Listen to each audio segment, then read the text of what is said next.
HOA Karen called the cops on me for stealing the car in my own garage. Comment below from which city you're watching, and hit the subscribe button if you like the video. It was supposed to be just another quiet evening in the neighborhood. But within minutes, flashing red and blue lights painted the street, because an HOA Karen had dialed 911. Her accusation? That I had stolen a car from my own garage. Imagine standing on your driveway, surrounded by officers, while your neighbors peek through their blinds, watching you defend yourself against a crime you couldn't possibly commit. How did a simple misunderstanding spiral into this level of madness? On the surface, everything about the neighborhood looked perfect.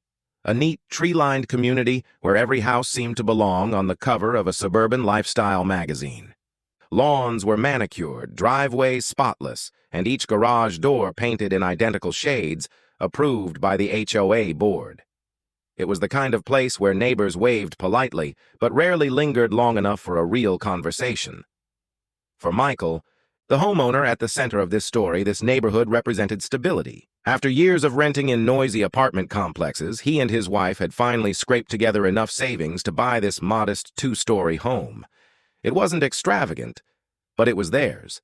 The garage, especially, was his pride, a space he had carefully organized with tools, storage shelves, and most importantly, his car, a deep blue sedan he had worked hard to pay off. Life in the community started off smooth. Michael followed the HOA guidelines without complaint, mowing the lawn on schedule, keeping his trash bins tucked away, even repainting his mailbox when they sent out a reminder. He wasn't looking for conflict. He was simply trying to build a peaceful home for his family. But in neighborhoods like these, peace often comes with strings attached. There was always one neighbor whose presence felt heavier than the rest. Her name was Linda, though most quietly referred to her as Karen, the self-appointed enforcer of every unwritten rule. She wasn't the president of the HOA, but she might as well have been. If a lawn grew too high, she'd snap photos. If a car lingered on the street overnight, she'd send a formal complaint. Some neighbors rolled their eyes and ignored her, but Michael, well, he tried to stay on her good side. At first, Linda seemed harmless. She'd make small talk about how not everyone kept up appearances, or how property values depended on strict standards. Michael would nod politely, offering a smile while silently wishing the conversation would end. But he noticed something unsettling. Her eyes often drifted to his garage. It wasn't unusual for neighbors to glance around, but Linda's stares carried weight. She'd pause just a second too long whenever the garage door opened, watching the car inside as though she was cataloging every detail. Michael brushed it off at first. Maybe she was just nosy, maybe she had nothing better to do. But deep down, he felt that twinge of unease. For months, life carried on. Michael kept his head down, avoided drama, and focused on work and family. He'd nod at neighbors while jogging, wave at passing cars, and join the occasional community barbecue. But there was a tension in the air that never quite went away. Linda's watchful presence wasn't just harmless gossip, it was the spark waiting to ignite. And it did, in the most unexpected way. The day it all started felt ordinary. Michael pulled into his driveway after a long day, groceries in the back seat, the familiar comfort of home just steps away. As the garage door lifted, he barely noticed. Linda across the street, arms folded, gaze locked on him like a hawk. He parked, carried the bags inside, and thought nothing more of it. What Michael didn't know was that Linda had recently bought a car, one remarkably similar in color and model to his, and in her mind, this coincidence wasn't coincidence at all. It was theft. Of course, to anyone else, that idea would be absurd, but when someone with authority, or the appearance of authority, decides to take action, absurdity can quickly snowball into chaos. Michael had no way of knowing that the very garage he took pride in, the safe place for his car and tools, would soon become the stage for one of the most humiliating and outrageous confrontations of his life. The HOA's obsession with control, Linda's hunger for power, and one mistaken assumption were about to collide. And when they did, the fallout would not only shatter Michael's peace, but also drag the entire community into the spectacle. Because when someone like Linda decides you're guilty, innocence doesn't protect you. And Michael was about to learn just how dangerous that truth could be. At first, Michael thought nothing more of Linda's odd stares. People in the neighborhood always found something to gossip about, and he figured she'd eventually move on to someone else. But as weeks passed, her fixation grew bolder. It began subtly. One morning, Michael found a note taped to his garage door. Neatly typed, but unsigned, it claimed that his car was in violation of HOA standards. The letter didn't specify how, just that his vehicle may not be compliant, and that further action could follow. Michael shook his head, baffled. His sedan was perfectly registered, well-maintained, and always parked inside his own garage. What rule could he possibly be breaking? He brushed it off as a mistake. But 2 days later, another letter appeared. This time stamped with the HOA's official letterhead. It claimed his garage was being used improperly, and that storing a vehicle inside it was under review. Michael almost laughed at the absurdity. A garage not meant for cars? Still, he filed the letter away, making a note to attend the next HOA meeting. When the day of the meeting arrived, Michael walked into the small clubhouse with a folder of documents under his arm. He expected a quick clarification, maybe even an apology for the mix-up. Instead, what he found was a panel of board members seated behind a long table with Linda positioned proudly in the front row. The accusations poured out quickly. According to the board, there had been concerns about whether his car truly belonged to him. Linda, with a dramatic flair, insisted she had seen him driving her car into the garage. She claimed it was identical to the one she had recently purchased and suggested Michael had somehow stolen it. The room filled with murmurs. Some neighbors looked skeptical, others avoided his gaze altogether. Michael felt his chest tighten. He explained calmly that he had owned the vehicle for years, produced the registration, and even offered to show insurance records. The documents proved everything, but Linda wasn't interested in proof. She leaned back, arms folded, with a smug smile that suggested this wasn't about the truth at all. The board didn't fine him that day, but they issued a vague warning. If irregularities continued, consequences would follow. Michael left the meeting shaken. This wasn't just a misunderstanding. It was a setup. Days later, the harassment escalated. He noticed Linda parked across the street at odd hours, phone in hand, snapping photos every time his garage door opened. Then came the barrage of violation notices. One claimed his grass was half an inch too long. Another accused him of leaving garbage bins out for excessive hours. Each letter carried a fine attached, small at first, then rapidly increasing. It was as though the HOA had decided he was a target, and Linda was their lead prosecutor. Michael tried to fight back logically. He filed appeals, citing evidence. He took date-stamped photos of his perfectly trimmed lawn, time-stamped images of his garbage bins properly stored. But the appeals went nowhere. The same board members who issued the fines were the ones reviewing his appeals, and every rejection felt more like a rubber stamp than a real review. The stress mounted. Michael began to dread coming home, knowing he might find yet another letter taped to his door. His once prized garage felt less like a sanctuary and more like a stage for surveillance.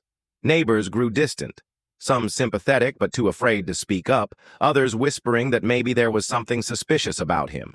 Then came the breaking point. One Saturday morning, Michael was reorganizing tools in his garage when flashing blue and red lights lit up the driveway. His stomach dropped. 2 police cruisers pulled up, officers stepping out with cautious authority. Linda was already outside, her voice loud and shrill as she pointed toward Michael's garage. "There! That's the car! That's mine!" she screamed, gesturing wildly.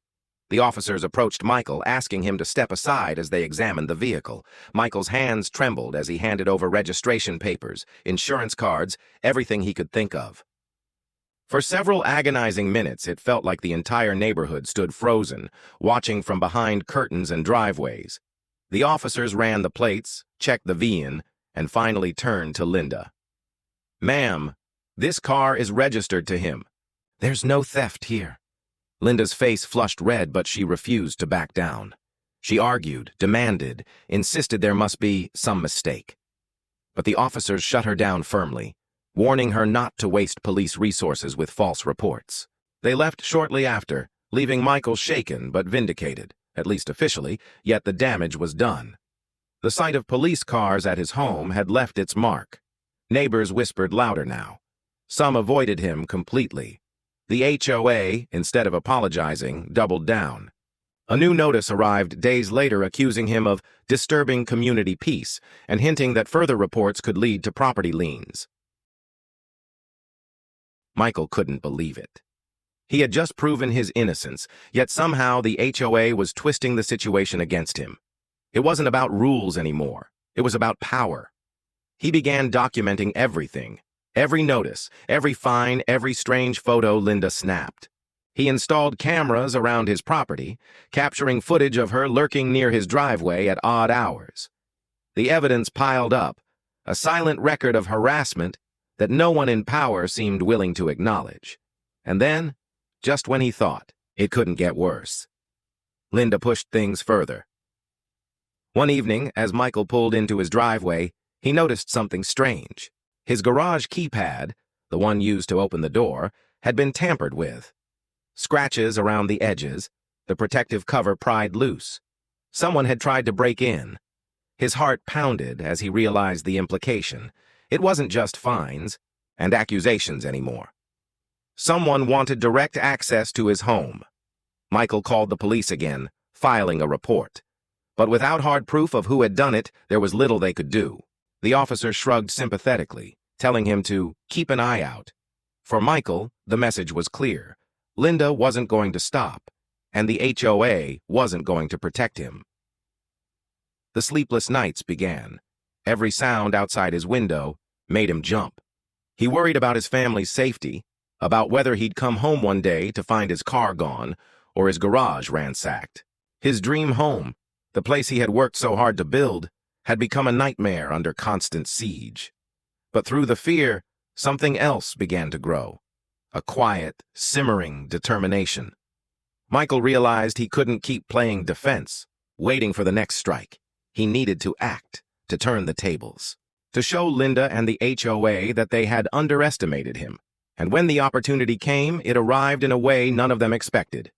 Because while Linda believed she controlled the narrative, with her complaints, her fines, her influence over the HOA, she had overlooked one critical fact. Michael wasn't powerless. In fact, he had access to something that tied directly into the community's very foundation, and when he decided to use it, the fallout would be nothing short of explosive. Michael had reached his breaking point. Weeks of fines, harassment, and whispered rumors had hollowed out the very place he once called home. His garage, once a source of pride, now felt like a battleground.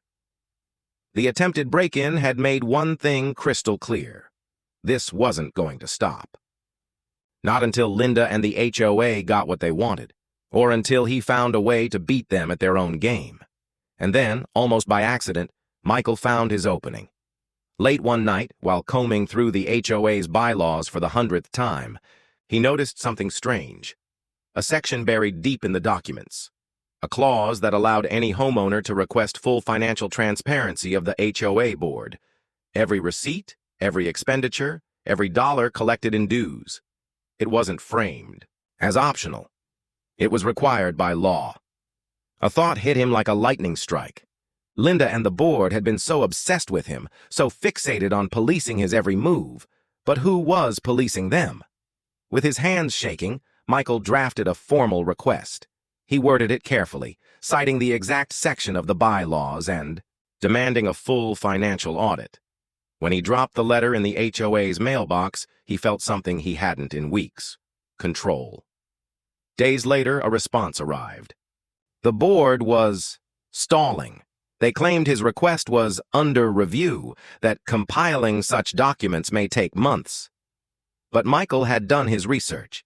He knew that legally they had only 30 days to comply. He didn't wait. Instead, he took the next step, hiring a lawyer. Not just any lawyer, but a local bulldog with a reputation for tearing crooked HOAs apart. And when she read through the notices, the fines, the false accusations, her jaw tightened. This isn't just harassment, she told him flatly. This is abuse of power. If they don't comply with your request, we can take them to court. For the first time in months, Michael felt the ground shift under his feet. But Linda wasn't about to back down. The very next week, as if sensing his defiance, the board unleashed their boldest move yet. Michael came home to a notice taped to his door, not a fine this time, but a threat of foreclosure. According to the HOA, his unpaid violations had accumulated to such an extent that they were placing a lien on his property. If he didn't pay within 30 days, they would seize his home. Michael's knees buckled as he read the paper. His home, the place he had built with his own hands, where every memory lived. They wanted to take it all. It was the board's nuclear option. But they hadn't counted on one thing. Michael was already armed with his own bombshell. The day of the next HOA meeting arrived. The room buzzed with tension. Neighbors whispered, some curious, others wary. Linda sat near the front, her expression smug, as though she were about to watch Michael's final humiliation. When his turn to speak came, Michael didn't shuffle nervously like before. He stood tall, a thick folder in his hands, his lawyer seated calmly beside him. "Before you move to foreclose on my home," Michael began, his voice steady, "I want to address something more urgent.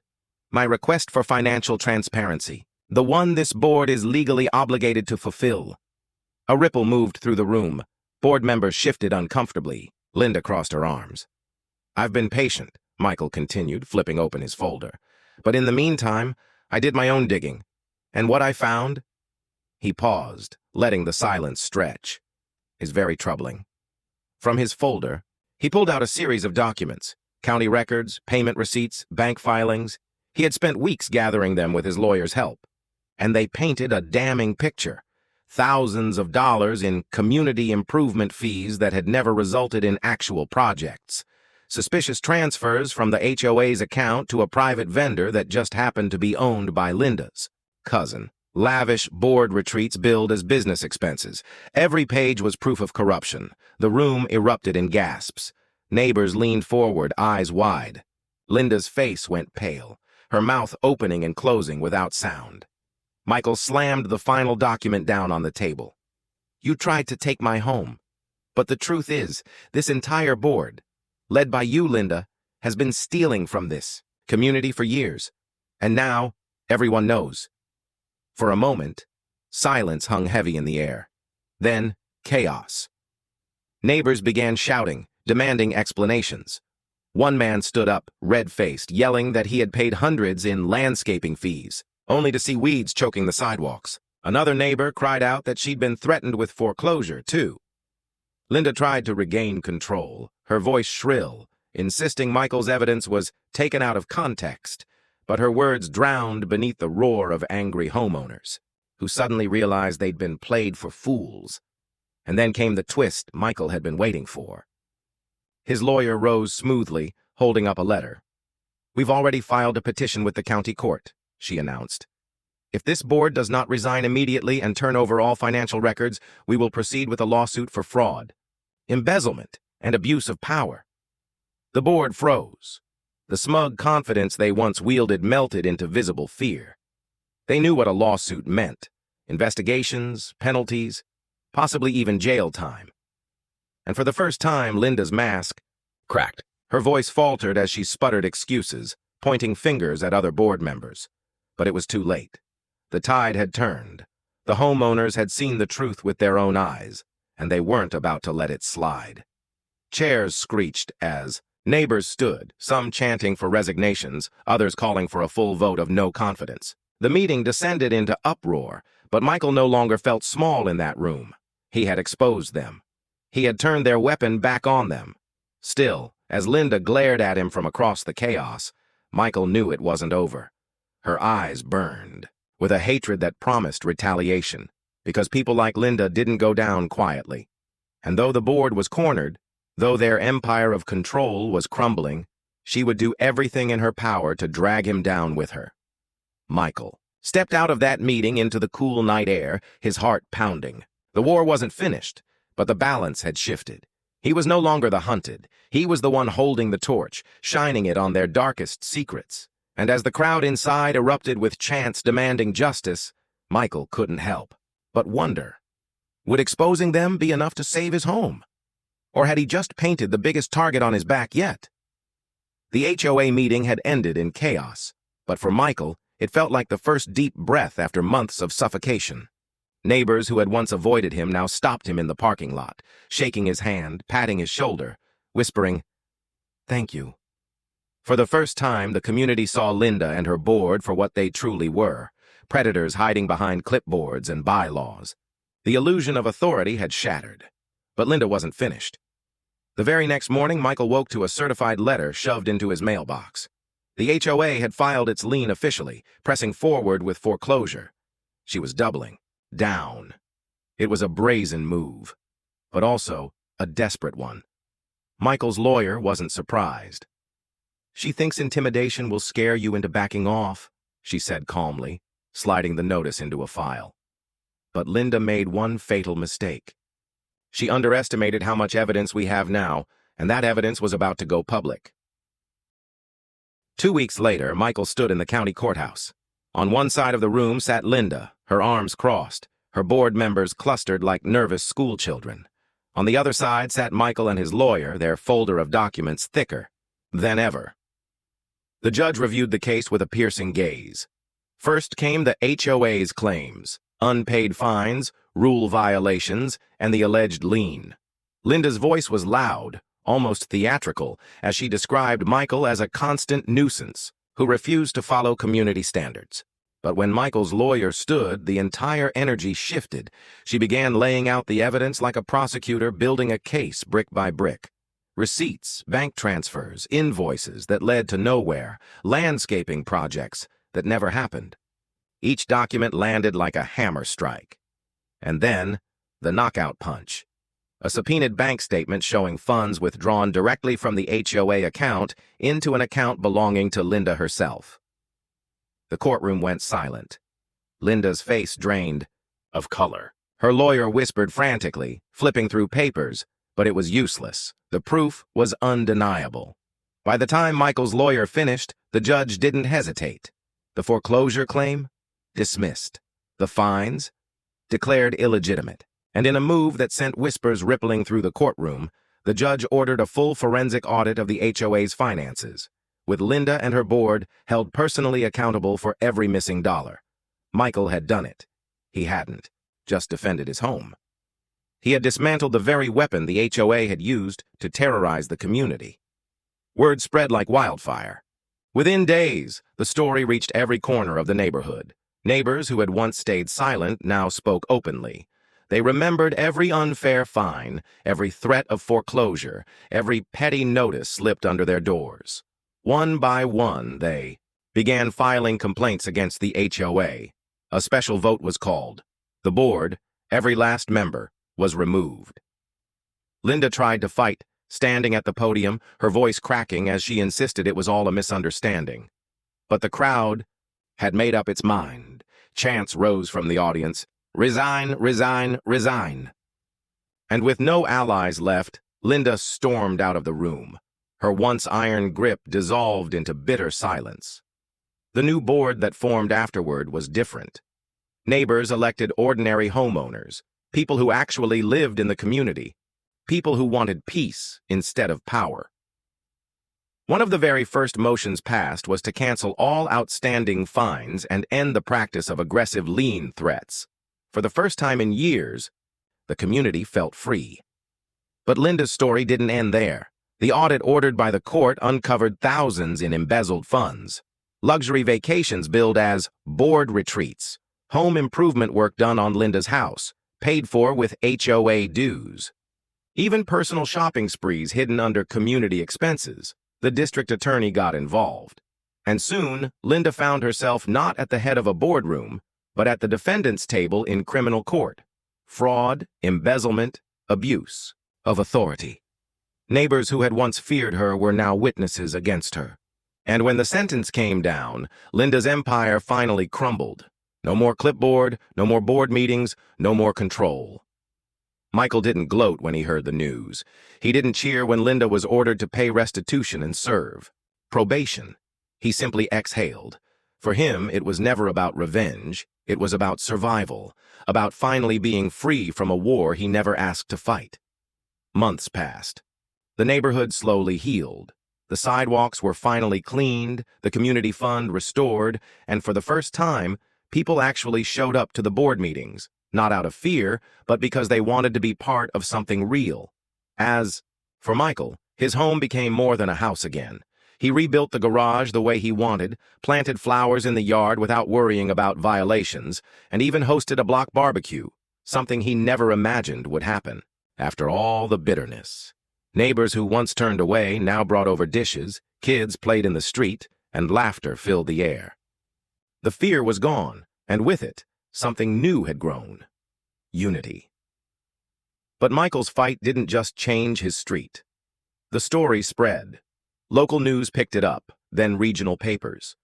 Homeowners from other neighborhoods began reaching out, asking how he had done it, how he stood up against an HOA that seemed untouchable.